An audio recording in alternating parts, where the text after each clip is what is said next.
पढ़ते हैं मीरा के पद। मीरा के पद पढ़ाने से पहले मैं मीराबाई का थोड़ा सा परिचय आपको दे देती हूँ। पहली बात तो यह है कि मीराबाई कृष्ण भक्त कवयित्री थी। बचपन से ही वो कृष्ण की भक्ति करती रही। अब उनका आप बताते हैं कि किसकी पुत्री थी, कहाँ उनका विवाह हुआ। तो जो मीराबाई थी वो उनका विवाह हुआ था राणा सांगा के पुत्र कुंवर भोजराज से, जिसकी मृत्यु 7-8 साल के बाद ही हो गई। वो तो बचपन से ही कृष्ण भक्त थी, इसलिए उन्होंने कृष्ण के लिए रचनाएं लिखी जो कि मीराबाई की पदावली के नाम से संकलित हैं। कवि रैदास इनके गुरु माने जाते हैं। हमारे यहाँ जीवन परिचय नहीं पूछा जाता, इतना ही आपकी नॉलेज के लिए काफी है। अब हम आ जाते हैं पदों पर।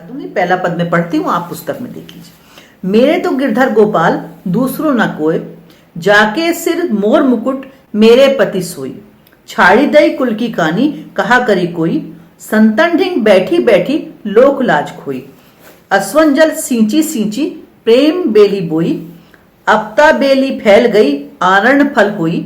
दूध की बथनिया बड़े प्रेम से ब्लोई, दधी मथी घृत काढ़ी लियो दारी दई छोई।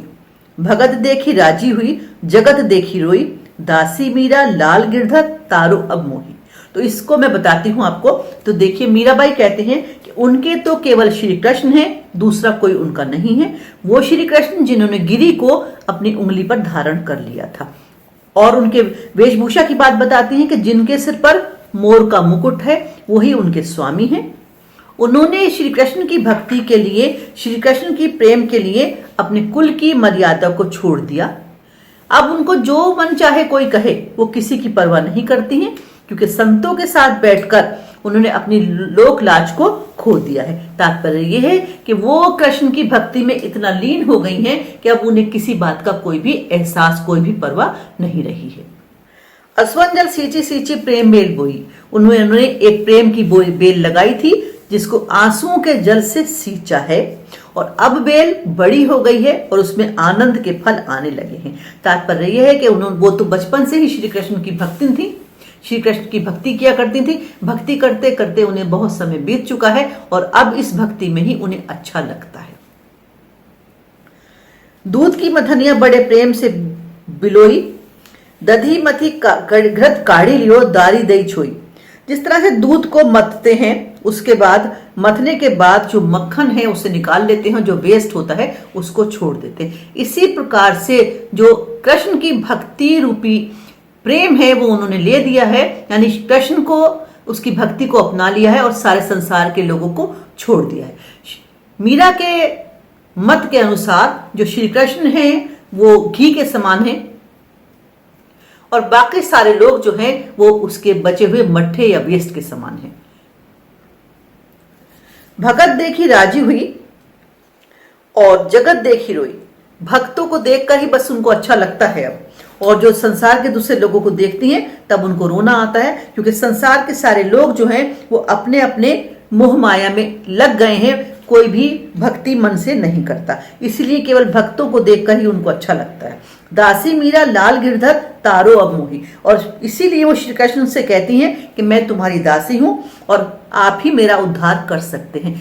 उद्धार से अर्थ होता है कि श्री कृष्ण उनके सारे कष्टों को हर ले और उनको समाज की सारी कठिनाइयों से मुक्ति दिला दे। यानी कि जो जन्म और मरण का हमारा एक चक्र है कि बार बार जीव का जन्म होता है और वो मृत्यु को प्राप्त होता है, इस चक्र से वो मुक्ति पाना चाहती हैं, वो मोक्ष पाना चाहती हैं, और वो केवल श्री कृष्ण ही कर सकते हैं। इसलिए वो कृष्ण की भक्ति करती हैं और उनसे ही इस बात की प्रार्थना करती हैं। तो ये आपका पहला वाला पद हो गया। अब मैं दूसरा पद पढ़कर उसका अर्थ आपको समझाती हूँ। देखिए, पग घुंघरू बांधी मीरा नाची, मैं तो मेरे नारायण सु आपई हो गई सांची। लोग कहें मीरा भई बावरी, न्यात कहें कुलनासी। विष का प्याला राणा भेजा, पीवत मीरा हासी। मीरा के प्रभु गिरधर नागर, सहज मिले अविनाशी। मीराबाई कहती हैं उन्होंने तो श्री कृष्ण के भक्ति में पैरों में घुंघरू बांधकर नाचना शुरू कर दिया है, लेकिन वो ये कल्पना करती हैं कि श्री कृष्ण के सामने ही वो नाच रही हैं। वो सोचती हैं कि वो अपने कृष्ण की हैं। इस उनके आचरण से लोग कहते हैं कि वो तो सही नहीं रही हैं, वो दीवानी हो गई हैं।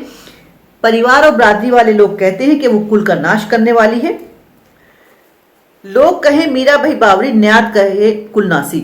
लोगों का कहना ऐसा है कि उस मीरा तो बावली हो गई, उसने अपने पूरे कुल का विनाश कर दिया है। विष का प्याला राणा भेजा, पीवत मीरा हासी। इसीलिए उनके पास, क्योंकि वो विवाहित स्त्री थी, उनके पास राणा जी ने विष का प्याला भेज दिया। मीरा ने उस प्याले को पी लिया और वो हंसती रही और जीवित बनी रही। क्योंकि मीरा के प्रभु गिरधर नागर सहज मिले अविनाशी। मीराबाई कहती हैं कि उनके जो प्रभु हैं वो बहुत ही समझदार हैं, उनके दर्शन उन्हें सुलभ हो गए हैं। सहज मिले अविनाशी, वो उनको मिल गए हैं, इसलिए वो अब किसी की परवाह नहीं करती। तो ये इन दोनों पदों का अर्थ हो गया, जो मैंने अर्थ और व्याख्या फॉर्म में आपको बता दिया। अब मैं आपको बताती हूं इस अपने पाठ के बैक साइड के जो प्रश्न उत्तर है उनके मैं आपको बताने जा रही हूं। देखिए, पाठ्य पुस्तक से हमारा पहला प्रश्न है, मीरा कृष्ण की उपासना किस रूप में करती हैं, वह रूप कैसा है? तो इसका उत्तर है, मीरा कृष्ण की उपासना स्वामी के रूप में करती हैं और उनका जो वो रूप है वो मन को हरने वाला है, क्योंकि वो पर्वत को धारण करने वाले हैं। उनके सर पर मोर का मुकुट है, वो उन्हें अपना सर्वस्व मानती हैं और अपने आप को उनकी दासी मानती हैं। इसका पहला प्रश्न हो गया। दूसरा प्रश्न इसका ये है, भाव व शिल्प सौंदर्य स्पष्ट कीजिए। जो पंक्तियां हैं वो ये हैं, असवन जल सींची सींची प्रेम बेली बोई, अब तो बेली फैली गई आनंद फल हुई, दूध की मथनिया बड़े प्रेम से बिलोई, दधी मथी घृत काढ़ी लियो डारी दई छोई। तो इसमें पूछा है भाव और शिल्प। तो शिल्प सौंदर्य का अर्थ तो होता है कि भाषा, रस, छंद, अलंकार बताना, और भाव का अर्थ होता है जो भी उन पंक्तियों का सेंट्रल आइडिया है उसको बताना। तो देखिए, ये जो भक्ति है ये इस पद में अपनी चरम सीमा पर है। श्री कृष्ण के विरह में उनके आंसू इतने निकलते हैं कि उन्होंने एक प्रेम की बेल ही लगा दी है। बेल बड़ी हो गई है और अब उसमें आनंद रूपी फल उनको मिलने लगा है। ये इसका भाव सौंदर्य हो गया। अब शिल्प सौंदर्य देखिए, इसमें इन पंक्तियों में सींची सींची में पुनरुक्ति प्रकाश अलंकार है।